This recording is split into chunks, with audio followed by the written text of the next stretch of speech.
100.7. Mix. Agora na Mix. Mix Notícias. As notícias do Brasil e do mundo pra você. Mix Notícias. Mix 100.7 Campos, o melhor mix do Brasil, 7 horas em ponto. Hoje é quinta-feira, dia 23 de janeiro de 2020. Um bom dia. Passagem de ciclone deixa a Defesa Civil em alerta no litoral de Campos. Famílias protestam contra leilão da usina Santa Cruz e casas. Rio de Janeiro, Espírito Santo, Minas e outros estados têm risco de tempestades até o fim de semana. Ministério do Desenvolvimento Regional reconhece estado de calamidade pública em cidades do Espírito Santo. Governo de Minas investiga caso suspeito de coronavírus em Belo Horizonte. Witzel afirma que problema da água será resolvido em uma semana. Dólar comercial operou em baixa, menos 0,68% ao dia, vendida a 4,17.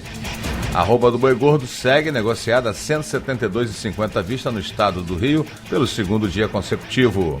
E a saca 50 quilos de açúcar cristal mais 0,71% ao dia, passando dos R$ 75,00, cotada a R$ 75,26. Esses são os destaques do Mix Notícias de hoje. Mix Notícias.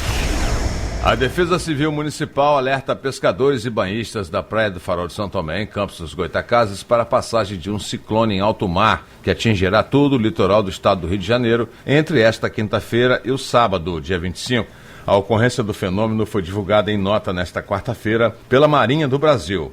De acordo com o coordenador da Defesa Civil Municipal, embora não haja previsão de ressaca no farol para os próximos dias, o aviso de um ciclone em alto mar é um sinal de alerta. O ciclone poderá alcançar uma proporção de até 87 km por hora. Nossa equipe está em alerta e fará um monitoramento, principalmente nesse período de verão, quando as praias ficam mais cheias. Devemos ter ainda mais cuidado, disse ele. Ciclones são tempestades de ventos muito violentos que giram em turbilhão e se deslocam a grande velocidade. São causados pela movimentação do ar em uma zona de baixa pressão atmosférica. O ar quente e úmido eleva-se para as camadas mais altas da atmosfera, enquanto o ar frio, mais seco e mais denso, desce para a superfície, provocando a redução da pressão atmosférica e liberando calor provocado pela condensação. Moradores da localidade de Santa Cruz, em Campos, realizaram uma manifestação na manhã de ontem contra o leilão do Parque Fábrio e de cerca de 200 residências de pessoas que já trabalharam na usina. Os imóveis vão ao leilão no dia 4 de fevereiro. Os moradores da localidade receberam a notificação na última segunda-feira, dia 20, e ontem fecharam a RJ 158 Campos São Fidélis em intervalo de cada 10 minutos. Os manifestantes liberaram a passagem de veículos. A manifestação começou por volta das 8 da manhã de forma pacífica. Existe uma campanha Todos por Santa Cruz nas redes sociais contra o leilão. As famílias alegam que sequer receberam seus direitos trabalhistas. O leilão foi marcado pelo juiz de São José do Rio Preto, São Paulo, Paulo Roberto Zaidan Maluf, que é titular da 8ª Vara Civil daquele município. O leilão faz parte do processo de recuperação judicial da Companhia Brasileira de Açúcar e Álcool, a CBAA, que foi proprietária da usina, sendo anteriormente denominado Grupo José Pessoa. Mix, o melhor mix do Brasil. Mix. O governo federal emitiu na noite de terça-feira um alerta conjunto para a possibilidade de chuvas intensas com altos índices pluviométricos nos estados do Espírito Santo, de Goiás, de Minas Gerais e do Rio de Janeiro, além do Distrito Federal. O informe foi emitido por alerta conjunto do Centro Nacional de Gerenciamento de Riscos e Desastres, o SENAD, do Ministério do Desenvolvimento Regional, do Instituto Nacional de Meteorologia, do Centro Nacional de Monitoramento e Alertas de Desastres Naturais e do Serviço Geológico Brasileiro. Existe previsão de que os índices pluviométricos nesses estados possam variar entre 150 e 400 milímetros, o que pode resultar em problemas para a população, como a possibilidade de ocorrerem desastres naturais como inundações, enxurradas, alagamentos, deslizamentos de terra em áreas de risco. A projeção é que a chuva mais intensa poderia ter começado desde ontem e podem prosseguir até o final de semana. Entre os estados que receberam o alerta conjunto, há locais que já estão sofrendo com fortes chuvas desde sexta-feira, como a região metropolitana de Belo Horizonte, a zona da Mata Mineira e o estado do Espírito Santo.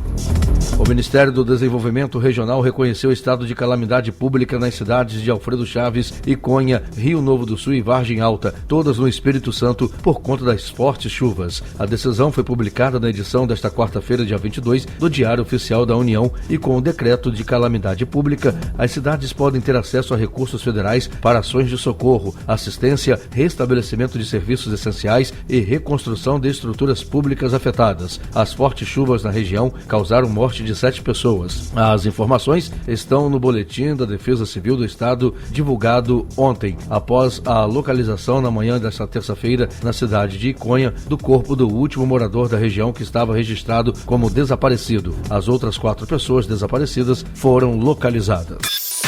Mix Notícias. A Secretaria de Estado de Saúde de Minas Gerais investiga a suspeita de coronavírus em Belo Horizonte. A paciente é uma mulher brasileira de 35 anos que veio de Xangai, na China. Os exames capazes de confirmar ou descartar a hipótese diagnóstica estão em andamento em laboratórios de referência. A paciente desembarcou na capital mineira em 18 de janeiro. Ela apresenta sintomas respiratórios compatíveis com a doença respiratória viral aguda. Tendo em vista o contexto epidemiológico atual do país onde a paciente esteve, foi considerada a hipótese de doença causada pelo novo coronavírus, que é um micro-organismo de alerta sanitário internacional, considerando o potencial pandêmico que, com alto risco à vida e impacto assistencial, diz a nota aí da Secretaria. Segundo a Secretaria, a paciente não esteve na região de Wuhan, megalópole de 11 milhões de habitantes, em que foram registrados os primeiros casos de contaminação. Ela diz também que não teve contato com pessoas sintomática na China.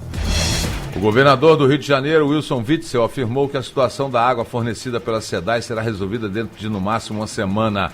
O governador estava em um evento do programa Segurança Presente em Bom Sucesso, na zona norte do Rio, na manhã de ontem, e respondeu a um questionamento feito por uma aposentada que o interpelou quando ele estava deixando o local. Vamos passar uma semana comprando água, a população não tem dinheiro para isso, sou aposentada e o que eu ganho não é suficiente para gastar na compra de galões de água, isso é um absurdo, ela reclamou. O governador também disse que marcará uma entrevista coletiva para falar sobre a questão da água e também sobre o modelo de concessão da SEDAI. Ontem, a SEDAI informou que vai começar a usar o carvão ativado para o tratamento da água do Rio de Janeiro. Hoje, os testes operacionais do sistema já começaram.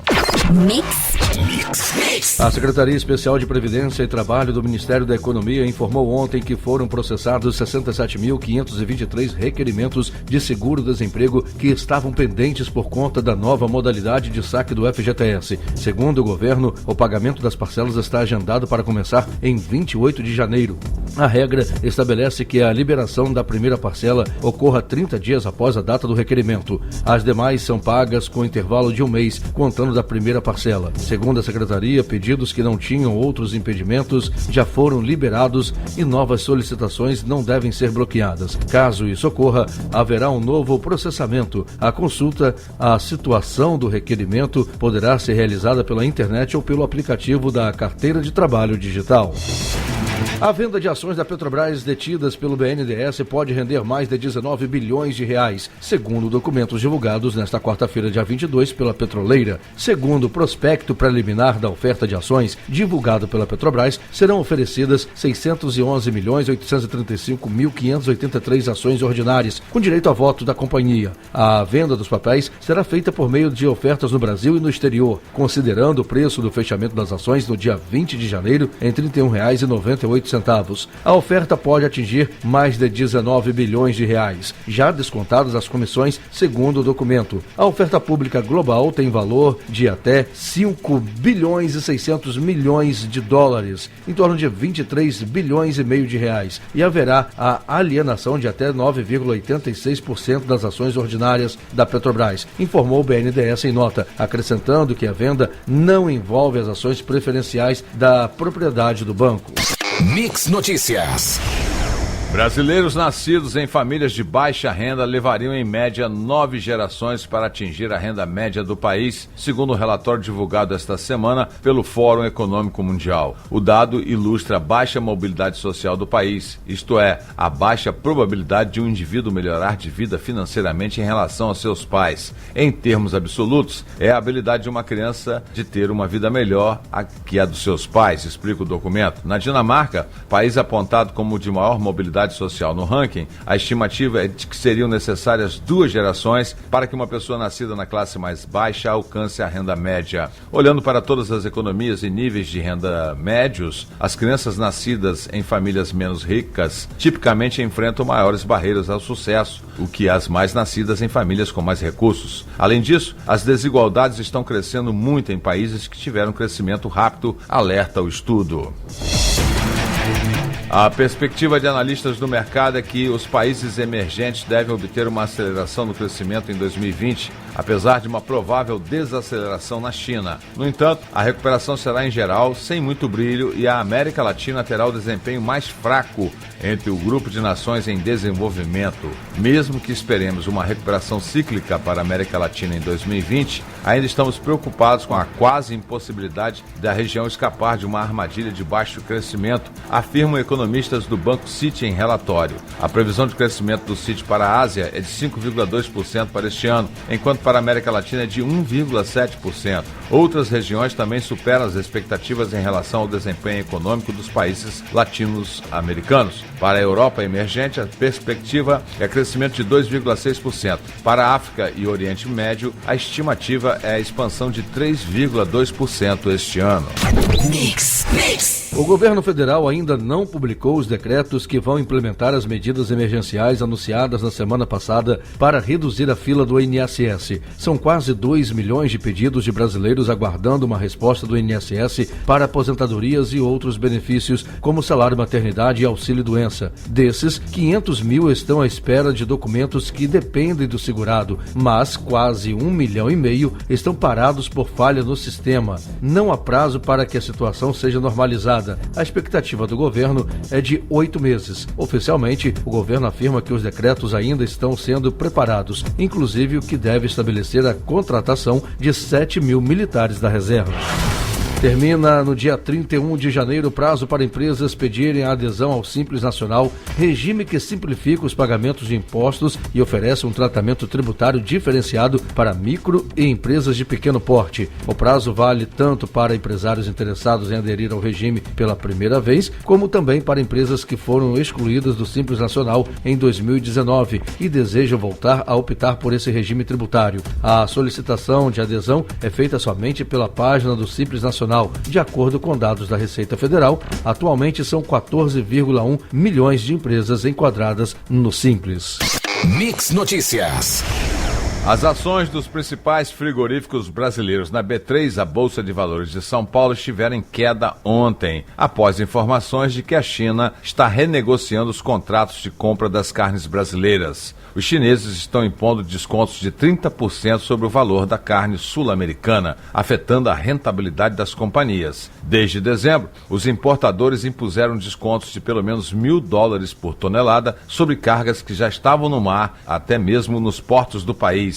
Há relatos de pedidos de $2.500, deságio significativo. Agora, após intensas renegociações dos contratos de exportações para o seu principal cliente, os frigoríficos brasileiros já operam com margem negativa nas vendas. As perspectivas a longo prazo ainda são boas, mas o que pressiona os ativos do setor neste pregão são os efeitos imediatos do impasse com os asiáticos. As primeiras estimativas para a temporada de café 2020 e 2021 indicam que o Brasil deve colher um bom volume. Na última quinta-feira, a Conab indicou que a produção pode alcançar entre 57,15 e 62,01 milhões de sacas de 60 quilos, arábica e robusta, aumento de 15,9% a 25,7% em relação à temporada 19/20. Agentes consultados pelo CPEA acreditam em números semelhantes aos do Conab, sendo que para a maioria deles, a safra deve se aproximar ou superar 60 milhões de sacas. A recuperação se deve ao período de bienalidade positiva dos cafezais de arábica e às boas condições climáticas desde o fim de 2019, que devem favorecer o enchimento dos grãos e, consequentemente, o rendimento no beneficiamento. Ainda assim, grande parte dos colaboradores do CPEA acredita em produção inferior ao recorde da temporada 2018/19, fundamentados nas adversidades climáticas no segundo semestre de 2019, que debilitaram os cafezais naqueles meses. Mix. O indicador de atividade do comércio da Serasa Experian apresentou aumento de 2% no acumulado de janeiro a dezembro de 2019, na comparação com o mesmo período do ano anterior. Seguindo a tendência do ano, o crescimento foi impulsionado pelo setor de veículos, motos e peças, que teve alta de 8,4%, e pelo segmento de material de construção, este com acréscimo de 4,6%. Na variação mensal, dezembro contra novembro, o indicador apresentou queda de 0,1%. O aumento pontual da renda trazido pela nova modalidade de saque do FGTS se refletiu na variação positiva de 3,9% em dezembro contra o mesmo mês do ano antes, diz a Serasa. O destaque foi o setor de tecidos, vestuário, calçados e acessórios, 6,8%, que não costuma estar ligado ao crédito como veículos ou materiais de construção, explica um economista da Serasa Experian, e apenas combustíveis e lubrificantes apresentaram queda, menos 7,2% em dezembro, mantendo os resultados negativos apresentados ao longo do ano. Dados do indicador de atividade do comércio, o Natal mostram que as vendas na semana da data comemorativa de 18 a 24 de dezembro em 2019 registraram alta de 4,1% comparado com o ano anterior. Esse foi o segundo maior aumento desde 2014, quando começaram as quedas consecutivas das vendas, ficando atrás apenas de 2017, ano em que houve maior liberação de recursos do FGTS. No fim de semana, de 21 a 23 de dezembro, o aumento foi de 4,7% em todo o país. Já na cidade de São Paulo, entre 18 e 24 de dezembro, a variação também foi de 4,7%, enquanto o fim da semana registrou 3,6% de crescimento. O indicador Serasa Experian da atividade do comércio tem no Natal como base uma amostra das consultas realizadas no banco de dados da Serasa Experian. Foram consideradas as consultas realizadas no período de 18 a 24 de dezembro de 2019 e comparadas à do período de 18 a 24 de dezembro de 2018. Mix Notícias. Em parceria com o Fórum Econômico Mundial, organização que reúne líderes e empresários de todo o mundo, o Brasil anunciou ontem a instalação do primeiro centro de estudos e pesquisas voltado para a indústria 4.0. O secretário especial de Produtividade, Emprego e Competitividade do Ministério da Economia e o governador de São Paulo participaram da solenidade em Davos, na Suíça. Chamado de C4IR Brasil, o centro entrará em operação ainda no primeiro semestre deste ano. A entidade é uma parceria público-privada entre o Ministério da Economia, o Governo do Estado de São Paulo e empresas de atuação global. Segundo o Ministério da Economia, o novo centro terá como objetivo estimular a adoção de novas tecnologias e melhorar a inserção do Brasil nas cadeias globais de valor, ampliando a competitividade e a produtividade das empresas brasileiras. A partir de ontem, os usuários de todo o país podem consultar as linhas pré-pagas e verificar a possibilidade de cadastros indevidos. A consulta feita por meio do CPF já está valendo para os consumidores das regiões Norte, Nordeste e Centro-Oeste. Também será estendida aos clientes de telefonia móvel das regiões Sul e Sudeste. Será disponibilizado um site para que o usuário possa consultar sua linha pré-paga para verificar a ocorrência de fraudes com linhas associadas indevidamente ao seu CPF. A consulta vale para os celulares das prestadoras Algar, Claro, Oi, Sercontel, TIM e Vivo. De acordo com a Anatel, a medida vai possibilitar ao consumidor verificar a linha pré-paga em seu nome. Caso contrário, o usuário pode pedir o cancelamento. O melhor mix do Brasil. Mix! O pacote anticrime aprovado pelo Congresso e sancionado em dezembro pelo presidente Jair Bolsonaro passa a valer a partir de hoje, quinta-feira, dia 23. A nova legislação altera dispositivos do Código Penal, do Código de Processo Penal e da Lei de Execuções Penais. Entre as principais mudanças estão as novas regras para acordos de delação premiada, o novo critério para definir a legítima defesa e a previsão de prisão imediata após condenação pelo Tribunal do Júri. O pacote é resultado da reunião de propostas elaboradas pelo ministro da Justiça, Sérgio Moro, e por uma comissão de juristas coordenada pelo ministro Alexandre de Moraes, do Supremo Tribunal Federal.